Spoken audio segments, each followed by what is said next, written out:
नमस्ते दोस्तों, welcome to the channel mumma's art room. दोस्तों, आंवले की और एक नई स्टोरिंग रेसिपीज़ जिसे आप मुखवास या फिर माउथ फ्रेशनर कह सकते हैं। बच्चे और बड़े वैसे तो आंवला बिल्कुल खाते नहीं हैं, लेकिन इस तरह से अगर आप आंवला स्टोर करके रखेंगे तो बड़ों के साथ साथ बच्चे भी इसे बहुत चाव से खाएंगे, क्योंकि आंवला बहुत ही हेल्दी होता है। Rich source of vitamin C उसमें होता है। और यहाँ पर बीटरूट भी मैंने यूज़ किया है, जिससे एकदम नेचुरल कलर इसमें आया है। बिल्कुल भी केमिकल कलर जो है इसमें ऐड नहीं किया गया है।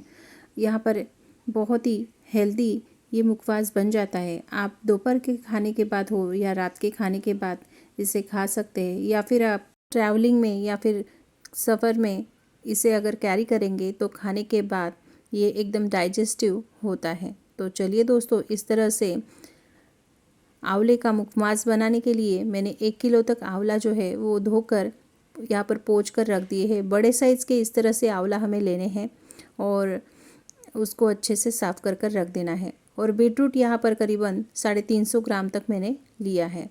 तो इसके बाद हमें सबसे पहले जो आंवला है उनको अच्छे से कद्दूकस कर कर रख देना है। यहाँ पर कद्दूकस करने वाला जो चॉपर है वो मैंने मोटे साइज़ का लिया है, ताकि जो आंवले की रेशे है वो एकदम अच्छी मोटे सी बने।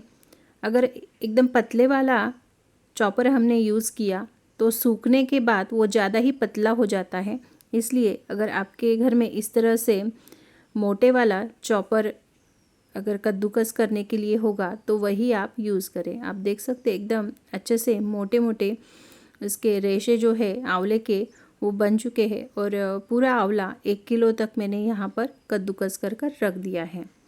तो इसके बाद हमें जो बीटरूट थे उसको भी छिलका निकाल कर अच्छे से पील कर कर उसको भी कद्दूकस कर कर हमें रख देना है।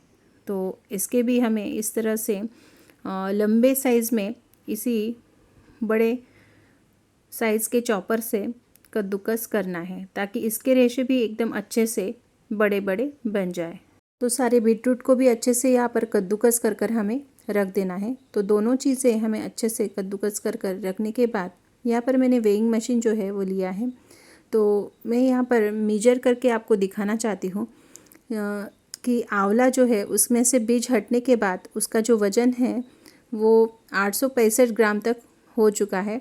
और अगर हम इसमें बीटरूट जो है उसका कद्दूकस अगर डालें तो वो करीबन 300 ग्राम तक यहाँ पर हो रहा है। तो दोनों मिला के यहाँ पर करीबन 1 किलो और 334 ग्राम तक ये जो कद्दूकस है वो यहाँ पर बन चुका है। तो यहाँ पर आपको शक्कर जो है वो करीबन 700 ग्राम तक लेनी है, और आधा किलो से ऊपर शक्कर आपको यहाँ पर डाल देनी है। आप थोड़ा कम ज़्यादा आपके अकॉर्डिंग डाल सकते हैं। और यहाँ पर आप मिश्री का भी यूज़ कर कर डाल सकते हैं। मिश्री जो है उसका घर पर पाउडर बनाकर वो भी आप यहाँ पर यूज़ कर सकते हैं।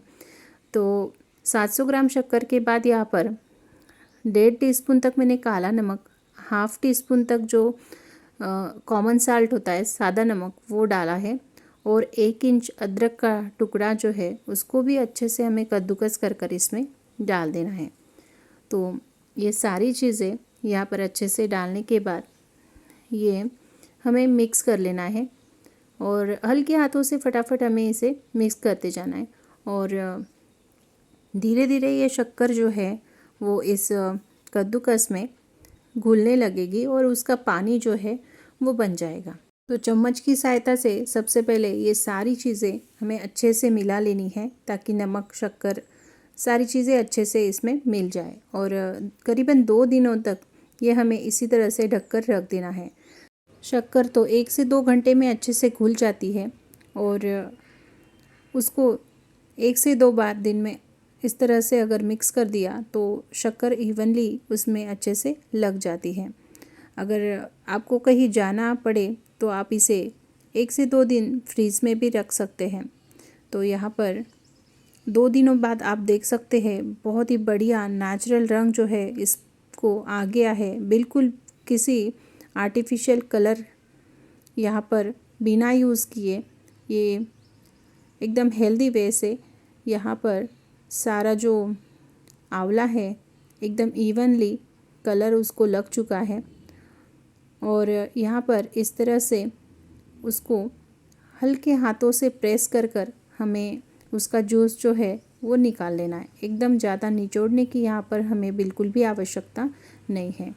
तो इस तरह से ये जूस से हमें ये कद्दूकस जो है वो अलग कर देना है।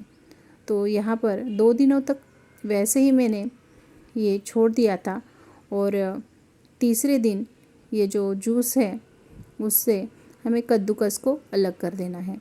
तो जो बचा हुआ यहाँ पर कद्दूकस है वो इस तरह से छलनी में डालकर आप अच्छे से उसे अलग कर सकते हैं। तो यहाँ पर बहुत ही बढ़िया एकदम हेल्दी जूस भी हमारा तैयार हो चुका है। तो ये जूस जो है वो आप किसी कांच की बोतल में स्टोर कर कर यूज़ कर सकते हैं। तो यहाँ पर एक टेबल पर प्लास्टिक पेपर मैंने धूप में डालकर रख दिया था। तो इस पर हमें ये जो कद्दूकस है वो इस तरह से अच्छे से स्प्रेड कर देना है ताकि वो अच्छे से सूख जाए। तो सारा कद्दूकस यहाँ पर अच्छे से इस तरह से इवनली स्प्रेड करना है ताकि वो उसको धूप जो है वो अच्छे से लग जाए। तो 2 दिनों तक ये आंवले का कद्दूकस मैंने यहाँ पर धूप में सुखाने के लिए डाल दिया था और 2 दिनों के बाद ये अच्छे से एकदम सूख कर जो है वो तैयार हो जाता है। तो यहाँ पर आप देख सकते हैं ये आंवले का जो कद्दूकस है वो आवाज़ से आप सुन सकते हैं एकदम अच्छे से सूख कर तैयार हो चुका है और खाने के लिए ये रेडी हो चुका है। तो यहाँ पर एकदम हेल्दी वे से हमारा 1 किलो में ढेर सारा मुखवास जो है एकदम रेडी हो चुका है। तो आप देख सकते हैं एकदम अच्छे से ये सूख चुका है, बिल्कुल भी हाथों में चिपक नहीं रहा है। तो ग्लास की बोतल में ये आप स्टोर करके साल भर इसे यूज़ कर सकते हैं। एकदम टेस्टी और यूनिक ये मुखवास जो है वो बनता है।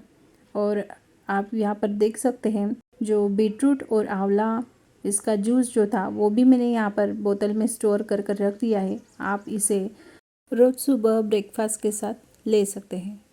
तो दोस्तों ये मुखवास की रेसिपी आपको कैसे लगी ज़रूर कमेंट करके बताइए और आगे भी इसी तरह की रेसिपीज़ के लिए चैनल को ज़रूर सब्सक्राइब करें। वीडियो देखने के लिए धन्यवाद।